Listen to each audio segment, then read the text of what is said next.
So to all these YouTube experts that never went to law school and don't know how to read a contract that say fighters should take money, that Al Heyman is bad for boxing, et cetera, et cetera.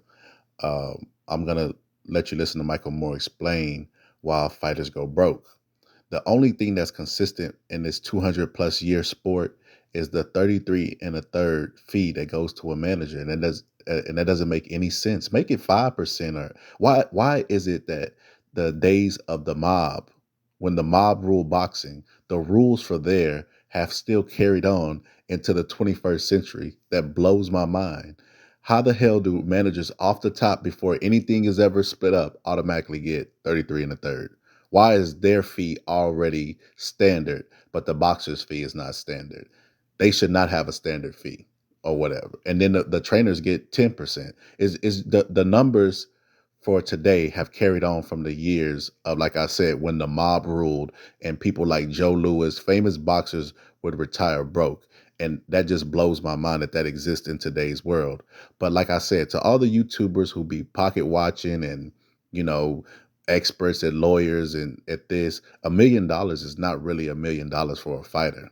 That's why Al Heyman is really, really good to fighters. And that's why fighters go and sign with Al Heyman. He teaches these fighters the game and get them the money that they deserve. And he's the first promoter that actually does that. That's not motivated by greed, because that's just what it is. Like these promoters like Don King and Bob Arum, they live to be really, really old. They didn't rob fighters for years. You think at some point they would try to give them the get back. They don't want taking the punches. They've made enough money. You know, Don King has made over $1 billion in his whole entire career. But anyway, listen to Michael Moore break down the actual purse. I have to put you back. There we go.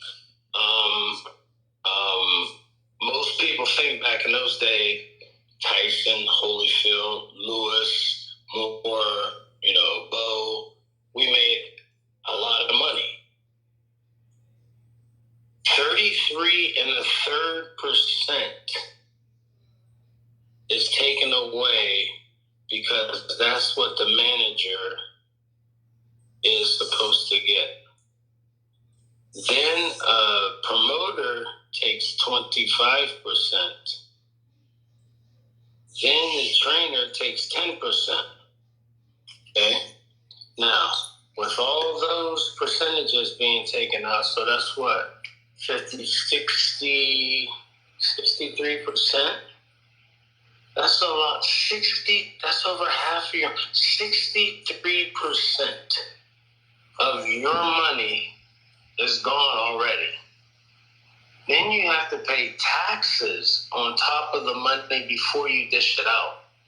So you're always going to be broke because your manager is always going to keep picking up the slack. And once the manager keeps picking up the slack, you're going to keep owing him. So he gets the paycheck. He takes out the money and does what he has to do. That's bullshit, man. That's bullshit. That's why most boxers are broke. How in the hell does a manager get 33 and a third when he does nothing? That doesn't make sense. You have all these sanctioning fees on these belts that are not gold. They're brass. You give them credit. They're stylish, and a lot of people held the belt